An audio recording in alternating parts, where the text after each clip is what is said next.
mga ka-legit Davercads, another updates po tayo kung saan ito pong si Mr. Isko Moreno, no? Si Yorme, dating Yorme ay tinalakan ang anak netong si Tito Sen patungkol nga dito sa issue ng It's Showtime. Oh my God, ang lahat ng yan. But before that, if you haven't subscribed yet to my YouTube channel, please don't forget to like, share, and subscribe at i-hit mo na rin ang notification bell for more showbiz updates. Bago nga tayo magpatuloy sa ating updates for today's video, ay nais ko po muna magpasalamat sa lahat po ng mga legit viewers, subscribers, and legit Davercads po natin na lagi nag-aabang at nakaantabay sa lahat ng ating mga updates. Thank you so much for always keep watching and trusting this channel. At ngayong araw pag-usapan natin ito dahil hanggang sa ngayon nga ay napag-uusapan pa din yung naging desisyon, yung firm decision ng MTRCB towards It's Showtime suspension. Alam naman po natin na naibigay na po, no? At nakagawa na rin po ng panibagong paraan ng ABS-CBN kung ano po yung ipapalabas nila for 12 days suspension po na ibinigay ng MTRCB, which is nakaisip na sila ng It's Your Lucky Day na pangungunahan nga ni Luis Manzano, ni Mele Cantiveros, and Robby Domingo and the rest of the group. Kung saan dito po hanggang sa ngayon ay tinatalakan pa rin ng ilan sa mga netizen si Miss Chairman Lala Soto kahit ilang beses niya nang sinabi na hindi po siya bahagi sa pagdesisyon or hands off po siya sa desisyon ng MTRCB with regards sa suspension na naganap po sa It's Showtime. So dahil po dito, maging si Yorme o dating mayor ng Maynila ay nagsalita na rin patungkol dito. Panoorin natin to. I think you should know better if and if, no? Let's just say if and if the chair or the head of such agency galing sa showbiz industry.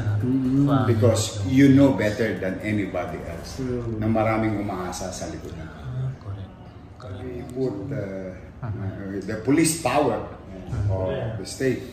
No? But hindi tayo para, di ba tayo gobyerno hanggang maaari mahaba ang pangunawan, hindi lang puro utak. Kailangan nilalagyan mo rin ng puso. Understanding. Correct. And that's what you call public service. You serve the public, you protect the greatest number, but at the same time, you show empathy, you show care, you show understanding, you show compassion. As a state, as a government, that's how. Yan po yung ilan sa mga reaksyon nitong si Yorme, no, patungkol po dun sa suspension na yun. Itbulaga host Isko Moreno has garnered the admiration of netizen for his advice to Lala Soto and the entire movie and television review and classification board MTRCB that they should infuse their public service with a sense of empathy, especially since their program, including the rival show It's Showtime, have significant impact of the lives of the Filipinos. Yun po yung sabi po ni Yorme, no? In a TikTok video that has become the talk of the town, Isko Moreno offered gentle guidance to the agency and its head, Lala, who faced criticism following the controversial suspension of the Kapamilya Noontime show. Sabi niya, I think that you should know better if and if the chair or head of such agency ay galing mismo sa showbiz industry because you know better than anybody else na maraming umaasa sa likod ng camera. Ito po yung tinutukoy ni Isko Moreno na yun daw po mga nasa likod ng camera like yung mga cameraman, staff, and crew. Pero di po ba sinabi naman po ng It's Showtime na magkakaroon sila ng panibago na mga programa pero same staff pa rin ang kanilang gagamitin. So ano nga po ba ang pinupunto nitong si Isko, no? Parang gusto niya lang talaga magsalita dahil nagpapalakas po itong si Isko Moreno dahil alam naman natin natatakbo po ito sa darating na halalan, no? I think you should know better if the chair, sabi niya.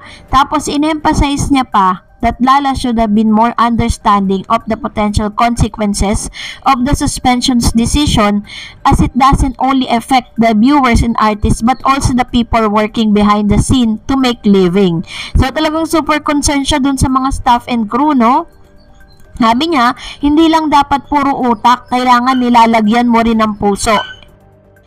And that's what you call public service. You serve the public, you protect the greatest number. At the same time, you show empathy, care, understanding, and compassion. That's how the government should be functioning. Ito po yung sinabi ni dating Mayor Isko Moreno dito po sa MTRCB chair, no? And at the same time, dun po sa kanilang mga kasapi. So, dahil dyan, umani po ng ilan na reaction po yan sa mga netizen. Pero para sa akin, no, parang ano po ba ang pinanggagalingan ni Yorme na dating mayor? Samantalang ang concern dito is kailangan lang mag-public apology nitong si Vice Ganda, pero hindi niya ginawa, 'di ba? So, ewan ko ba, parang mema lang siya sa panahon na 'yan. At syempre ginagawa niya 'yan dahil nga hindi pa po natuloy yung kanilang collaboration, no? 'Yun naman po talaga 'yun. Naku, mag-react na lang nga tayo sa mga komento ninyo. Sabi ni Aiza Ballesteros, "Hi Ma'am Darets Chan, always keep watching your videos." Pa-shoutout po naman dyan, baka lang naman. At pa-shoutout na rin yung family ko sa Dagupan, Pangasinan. Legit Dabarkads po ang family ko. Siyempre ako rin, legit Dabarkads. Hello po sa ating mga taga Dagupan City and family po ni Miss Aiza Ballesteros. Sabi naman po ni Mr. Malyari, alam ko si Mr. Malyari to eh. I'm watching you always, Sir Vlog. Please again, pa-shoutout naman ulit. Next vlog mo, I'm very informed with your vlog. God bless you and your family. Hello po kay Mr. Malyari Mascarinas. Thank you so much for always watching and commenting doon po sa comment section. Sabi ni Martin Cuenca, sorry to say but no comparison po sila at makatao po si Mayor Vico Soto, not a political prostitute like him. Loko ka. So, ito po yung isa sa mga komento ni Mr. Martin Cuenca. No, patungkol po dito sa Mr. Martin Cuenca, patungkol dito sa usapin. Kasi parang nagsalita po si Mr. Vico Soto at ang laki ng difference nilang dalawa, 'di ba? And of course, another comments coming from Miss Fallen Angel. Pag public servant ka, talagang kailangan focus ka at hands-on ka. Kasi andyan yung ikaw takbuhan ng mga pasigenyo. Pag may problema, halos doble oras mo para lang paano mo mapaunlad ang nasasakupan mo at para lalo kang mapamahal sa mga constituent mo. Mapaglingkuran ang mga ito ng buong katapatan at may dedikasyon. Sa status ni Mayor Vico, kita naman natin gaano ka hands-on siya para sa Pasig. Good luck, Mayor, mabuhay ka. Yun. So, ito naman po ang comment po ni Miss Fallen Angel patungkol sa usaping ito. Totoo naman po talaga. There's a lot of evidences that shows how faithful servant, no, public servant itong si Mr. Vico Soto. Kaya nga hanggang sa ngayon, 'di ba, hindi pa po mapalitan at wala pong pwedeng pumalit sa kanyang pwesto. And that's it for today. For more videos and updates, please don't forget to like and subscribe, and please follow me on my Facebook page, Dareds TV. God bless everyone.